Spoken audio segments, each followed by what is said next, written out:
Karena politik itu penting. Dulu itu ada orang berdoa di depan makam Rasulullah SAW. Itu doanya itu agak ganggu, itu agak menteror. Ya Allah, jika saya jadi orang baik, maka yang senang ini kekasihmu, yaitu Rasulullah SAW. Tapi kalau saya jadi orang jelek, itu yang senang musuhmu, yaitu setan. Monggo terserah, jenengan mau menyenangkan kekasih jenengan atau menyenangkan musuh jenengan, monggo. Itu kata Allah, ini agak repot. Intinya terus, ya sudah kamu jadi orang baik saja, biar kekasih saya seneng. Jadi kadang-kadang hubungan dengan Allah juga harus pakai politik gitu. Jadi in kuntu sholihan surra habibuk. Kalau saya jadi orang soleh maka yang seneng kekasihmu. Kalau saya jadi orang jelek yang seneng itu musuh engkau.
Kepada Dr. Kiai Haji Abdul Ghaffar Maimun kami haturkan terima kasih. Lanjut kepada acara yang keempat, yakni ngaji bersama masyaikh. Pertama kepada Kiai Haji Ahmad Bahauddin Nur Salim, kepadanya waktu dan tempat dipersilahkan.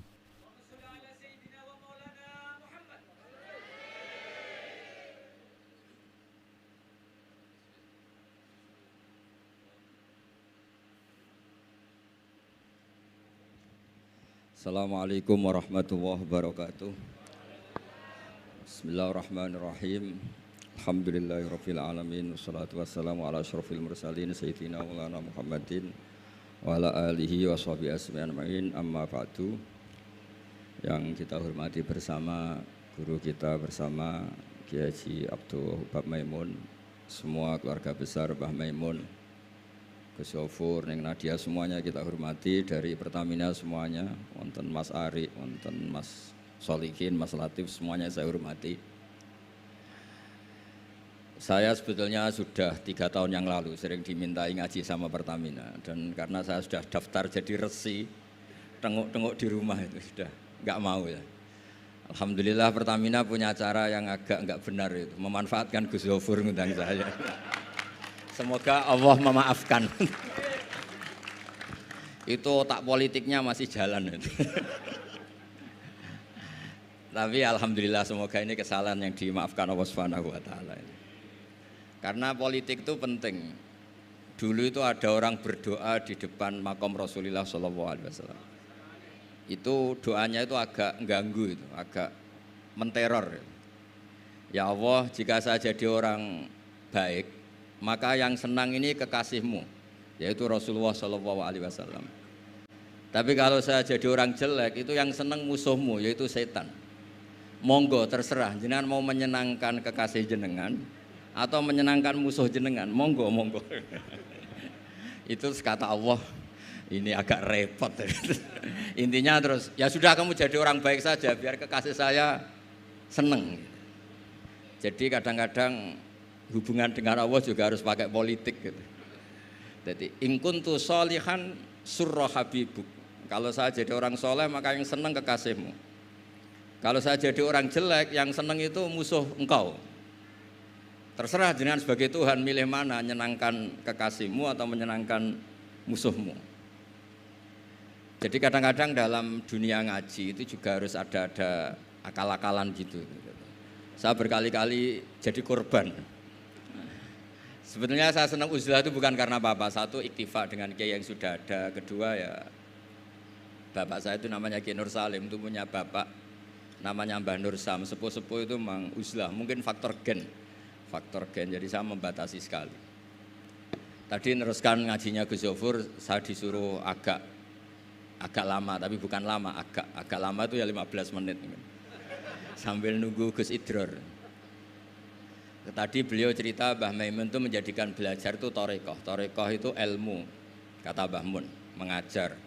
Jadi beliau saking tawaduknya enggak pakai bahasa Arab. Memang teks hadisnya itu Arabnya itu ad-dunya mal'unah, mal'unun ma fiha illa dzikrawah wa ma walahu. Aw aliman aw muta'aliman. Jadi dunia ini semuanya terlaknati. Kecuali yang terkait ingat Allah, ingat belajar, ingat ilmu. Saya sering, karena saya ini termasuk peneliti, saya bikin analogi. Ada rumah itu lengkap, ada kamar mandinya, ada kamar tidurnya, ada makanannya. Tentu yang masuk rumah itu terburuk itu adalah nggak ngerti yang punya rumah itu siapa. Nggak punya rumah itu siapa, kamu langsung makan, langsung tidur, langsung memanfaatkan isi rumah itu. Tanpa ingin tahu yang punya siapa. Betapa buruknya itu. Nah, kira-kira seperti itulah pengajaran kita di pesantren. Pertama yang harus kamu ngerti itu ma'rifatullah. Kamu tahu yang punya dunia ini siapa. Kok tahu-tahu kamu pakai minyaknya kamu bor Pak Ari, terus dijual, terus menghidupi sekian banyak orang, itu milik siapa? Itu tidak milik direkturnya, milik Allah Subhanahu wa taala. Jadi memang ngerti itu nomor satu. Jadi ya sama, kamu mau sowan sini itu harus matur Mbah Ubab sebagai putra Mbah Mun tertua, matur Mbah Ghafur. Kalau ngundang saya ya harus lewat Gus Ghafur. Jadi pokoknya harus ngerti dulu gitu. Intinya itu harus ngerti dulu. Itu ada orang Gus biasa dimarahi istrinya tuh senengnya sama saya bukan main. Karena saya sering cerita ilmu itu penting, yang bikin orang nggak kaget tuh ilmu. Kamu tahu kan istri kamu pantangannya itu kamu pulang nggak bawa uang, udah gitu punya cerita di luar kamu tuh nggak macem-macem. Ya Gus tahu. Setelah pulang betul-betul tidak bawa uang, ada kabar kamu macam-macam. Istri kamu marah, tidak marah. Setelah marah betul, Anda harus bangga. Karena itu sesuai teori ilmu Anda. Akhirnya setiap dimarahi istri itu, dia bilang, ternyata ilmu saya akurat. Ilmu saya benar. Gitu. Jadi ilmu itu penting, supaya kalau kita ngalami apa-apa itu tidak kaget. Di mana-mana atasan itu ya marahi bawahan. Bawahan itu takut sama atasan. Suatu saat kamu dimarahi Pak Ari, ya berarti sodako ilmu saya memang akurat. Karena ada ilmu yang mengajarkan bawahan marah sama atasan. Ya sudah, anggap saja itu sesuai teori. Jadi enak lah, anut ilmu itu enak. Tadi kalau Gus Zofur cerita dulu di Madrasah Sarang sampai di Al-Azhar, itu takutnya kiai itu kalau diancam santri itu boyong. Memang ketika saya ngaji sama mas saya Sarang termasuk sama Mbak Ubab itu masyhur itu. Kalau ada orang nggak naik kelas, itu kiainya diancam saya naik atau kembali ke terminal. Itu kiai biasanya takut. Itu cerita terkenal. Ternyata di Al-Azhar sama. Tadi ada anak Thailand nggak hafal 8 juz, bawa tiket Gus. Saya pulang ke Thailand tidak jadi orang, Pak dosen yang dosa. Lulus. Lah itu di cerita-cerita yang diceritakan Said Muhammad termasuk di Abu Abdul Farad juga gitu.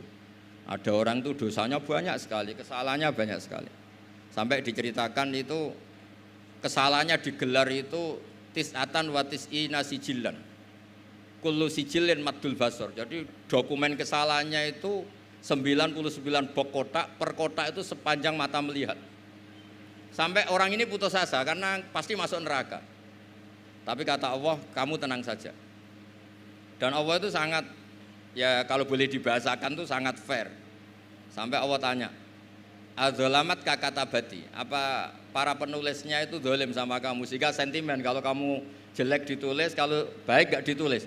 Enggak Gusti, memang saya salah betul. Jadi di antara pertanyaannya Allah itu adzalamat kakatabati. Akhirnya terus sampai itu nyata salah, terus kata Allah, la zulma alaikal yaum, kamu tenang saja, kamu punya satu kebaikan. Terus Allah mengeluarkan satu kotak kecil. Terus kata orang itu, sudah Gusti, gak usah, gak penting. Masa 99 box dilawan kotak kecil. Tapi di situ isinya itu kalimat la ilaha illallah Muhammadur Rasulullah. Ketika malaikat disuruh nimbang sama, coba timbang kesalahan yang sebanyak itu dengan hadil kalimat. Fatosat as-sijillat. Ternyata yang menang itu kalimat la ilaha illallah, yang ini salah, nggak diabaikan. Itu terus kata hadis terakhir, fala yaskulu ma'asmillahi ta'ala syai'un. Dibanding kalimat ini semuanya itu nggak ada artinya. Karena kira-kira logikanya gini, malaikat bisa diteror sama Allah. Kamu berani ngabaikan nama saya. Jadi kalau saya dipanggil orang 1000, terus satu Gus Zofur, itu milih Gus Zofur, kamu berani mengabaikan putra Mbah Maimun, kan saya tidak berani. Jadi kira-kira gitu, malaikat ditanya sama Allah, kamu berani mengabaikan kalimat la ilaha illallah? Ya tidak berani Gus, dia sudah menangkan. Jadi intinya itu penting sekali kalimat-kalimat thayyibah la ilaha illallah Muhammadur Rasulullah, sujud tadi yang diajarkan Gus Zofur. Apalagi tahajud, terus dilihat anak, katanya seneng sekali. Ternyata bapak saya ahli tahajud. Kalau nggak dilihat ya diceritakan Gus baginya. Tapi apapun itu supaya analogi, agama itu dimulai diantaranya selain Quran, hadis, ijma itu kias.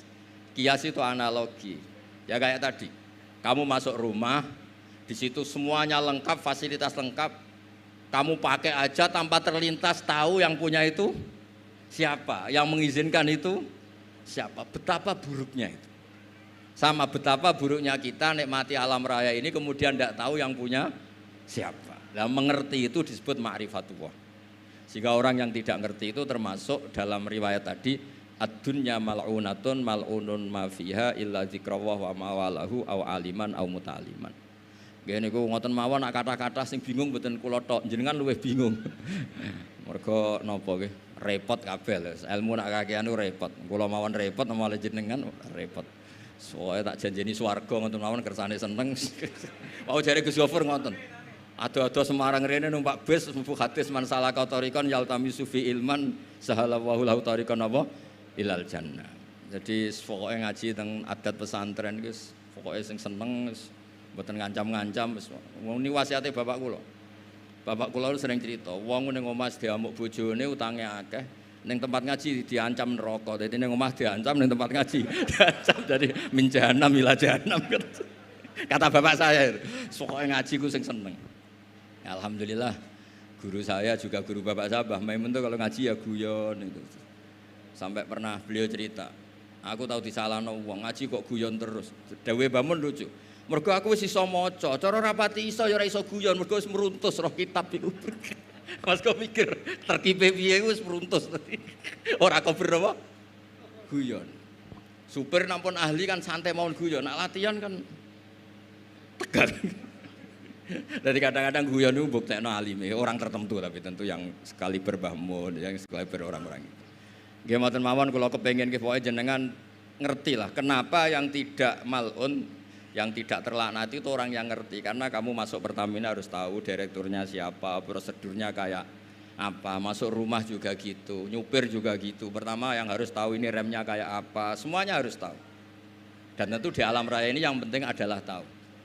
Makanya Imam Bukhari ketika cerita babu fadilatil ilm, terus beliau mendalil qala ta'ala fa'lam annahu la ilaha illallah fabada'a bil ilmi. Kata beliau kalimat yang menyelamatkan dunia akhirat itu la ilaha illallah Muhammadur Rasulullah.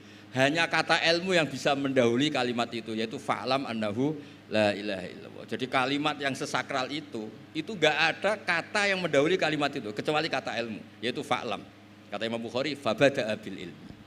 Nggih, ngoten mawon Mas Ari, matur nuwun sanget. Assalamualaikum warahmatullahi wabarakatuh.